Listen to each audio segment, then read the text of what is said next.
Ventas a China y canjes con Irán impulsan exportaciones petroleras de Venezuela en septiembre.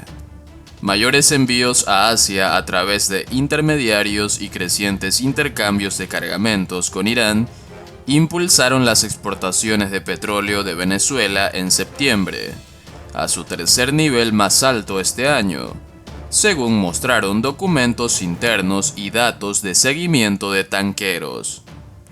Las exportaciones petroleras de la nación miembro de la OPEP fueron volátiles a principios de este año debido a la falta de diluyentes necesarios para producir variedades exportables y a la inestabilidad de la producción, en medio de interrupciones en el procesamiento y escasez de equipos de perforación.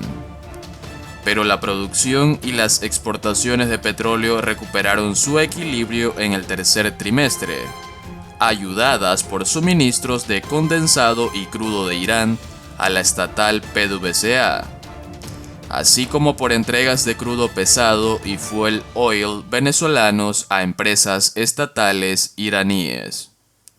Un total de 40 cargamentos partieron de aguas venezolanas el mes pasado con un promedio de 710.033 barriles por día de crudo y combustibles y 544.000 toneladas métricas de subproductos principalmente a China a través de centros de transbordo, según documentos internos de despacho de PDVSA y datos de seguimiento de buques de Refinitiv Eikon.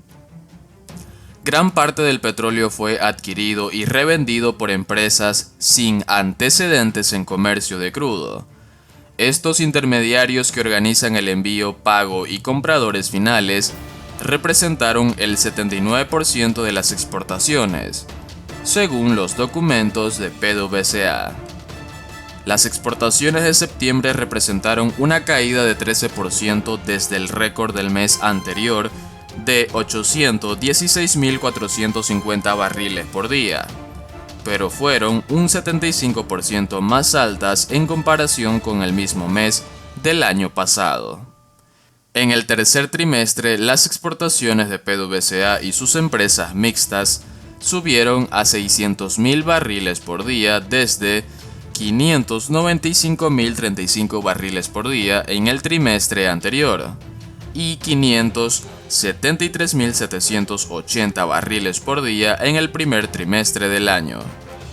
La producción de crudo de Venezuela aumentó en 94.000 barriles por día a 723.000 barriles por día en agosto, según las cifras oficiales más recientes reportadas a la OPEP.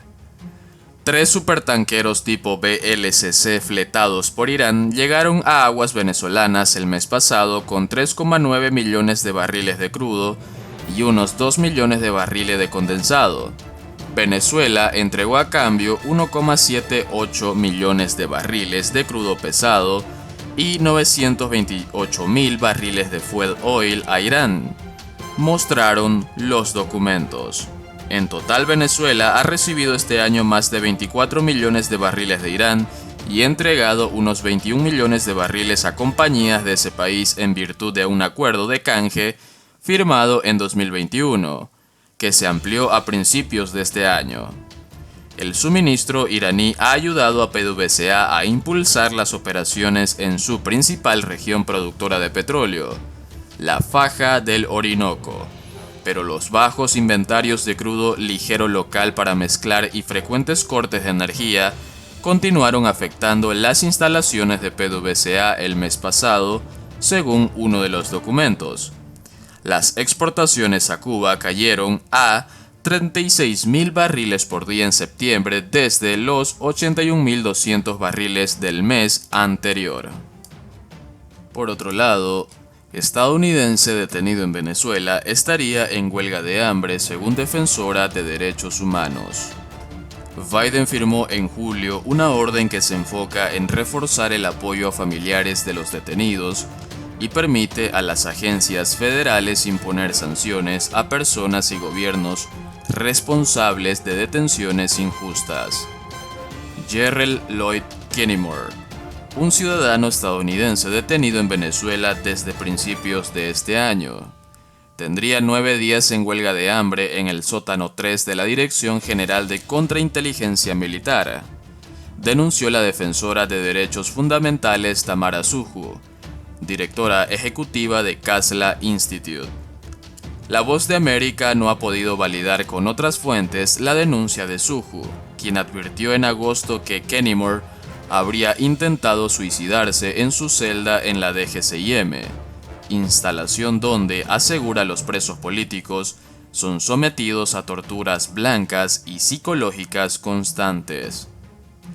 Me llega información sobre intento de suicidio de uno de los rehenes norteamericanos, preso político de Maduro, Gerald Lloyd Kenimore, quien atentó contra su vida utilizando una sábana en su celda, en la Casa de los Sueños del DGCIM el fin de semana. Escribió en Twitter el 16 de agosto. En ese entonces, Suju, delegada de la Asociación Mundial de Juristas, WJA por sus siglas en inglés, ante la Corte Penal Internacional, alertó que Kenimore ha sido víctima de torturas psicológicas y tratos crueles, incomunicación prolongada en celda oscura y está siendo detenido como parte del plan criminal del régimen para intercambio, solo por ser estadounidenses. Piden a Biden redoblar refuerzos. A través de un comunicado divulgado por el periodista Joshua Goodman de la agencia The Associated Press, la familia de Eyvin Hernández, otro estadounidense detenido en Venezuela desde marzo, pidió al presidente Joe Biden redoblar sus esfuerzos para regresar a Hernández a casa, junto al resto de norteamericanos detenidos en el país caribeño. A propósito de que el fin de semana el gobierno de Estados Unidos, a cambio de 7 estadounidenses, entre ellos 5 ex ejecutivos de la filial de petróleos de Venezuela, PDVSA, Citgo, que estuvieron detenidos en Venezuela desde 2017, liberó a los 2 sobrinos de la esposa del presidente Nicolás Maduro que estaban acusados y detenidos por delitos de narcotráfico. La familia de Hernández preguntó a Biden cuál es el plan para lograr su liberación. Esperamos trabajar en colaboración con el presidente Biden y su administración para obtener la designación del Departamento de Estado de que Eyvin ha sido detenido ilegalmente por Venezuela, para apoyar los esfuerzos del presidente para los intercambios humanitarios de prisioneros y todo lo que sea necesario para obtener la liberación de Eyvin, agrega el texto. Citando a un portavoz del Departamento de Estado, la agencia AP confirmó en julio que 3 estadounidenses fueron detenidos a principios de año, acusados de cruzar ilegalmente a Venezuela y de otros delitos no especificados. De acuerdo al gobierno venezolano, la liberación de los sobrinos de la pareja presidencial, a los que se refiere como jóvenes venezolanos injustamente apresados en ese país, ocurrió como producto de distintas conversaciones realizadas desde el pasado 5 de marzo con representantes del gobierno estadounidense.